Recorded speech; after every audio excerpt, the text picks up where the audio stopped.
কি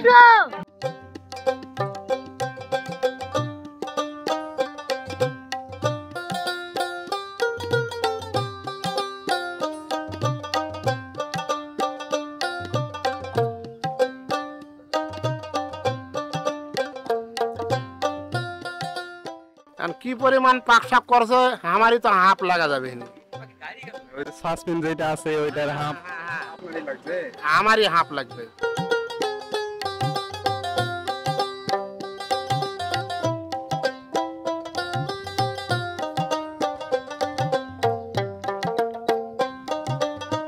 গ্রামে একটা আমরা সবাই বন্ধু চাচা ভাই সবাই মিলে আমরা একটা খাওয়ার আয়োজন করেছি, আপনারা দোয়া করবেন। আমরা এখন মাছ খেতে যাব, ধন্যবাদ। এক এক অঞ্চলের এক এক খাবার স্বাদে গুণে ঐতিহ্যে কালে কালে বিখ্যাত হয়ে ওঠে।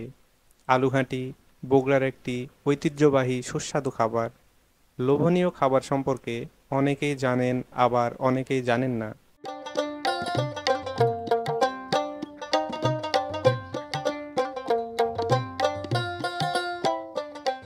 আজকে আমি দেখাবো কিভাবে আলুঘাটি রান্না করা হয় এবং কিভাবে মানুষ মজা করে খায়। চলুন বন্ধুরা দেখে নিই সেই বগুড়ার বিখ্যাত আলুঘাটি তৈরির প্রক্রিয়া।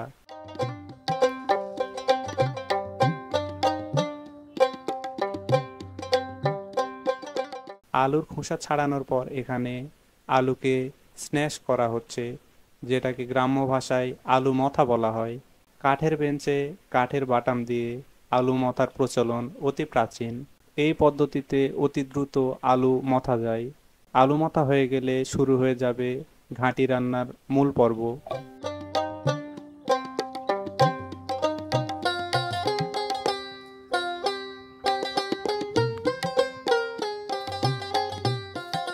প্রথমেই ভাত রান্না করা হবে। এর জন্য হাঁড়িতে 25 কেজি চাল দেওয়া হলো। আমাদের এই আয়োজন ছোট হলেও এখানে প্রায় 150 থেকে 200 জন মানুষ খাবার খাবে।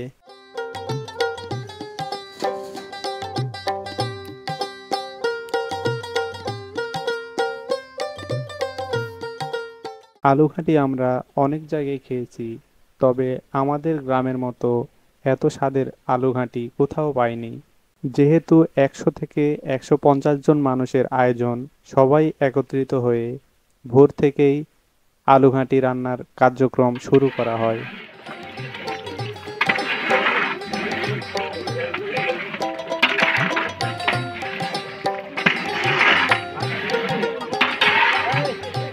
যেহেতু এতগুলো মানুষের আয়োজন, তাই রান্না করতে করতে রাতই লেগে গেল। এই ফাঁকে আমরাও দেখে নিলাম যে রান্নার টেস্ট ঠিকঠাক আছে কিনা।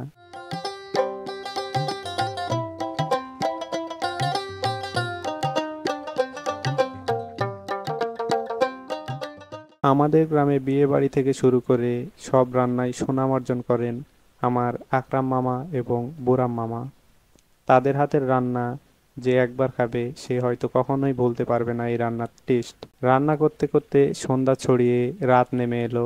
ইতিমধ্যেই আলুঘাটির সুবাস বাতাসে ছড়িয়ে পড়েছে। আলুঘাটির অরিজিনাল টেস্ট পেতে হলে অবশ্যই বগুড়ার দেশি পাগড়ি আলু ব্যবহার করতে হবে, আর সেটি করেছে আমাদের আয়োজকরা।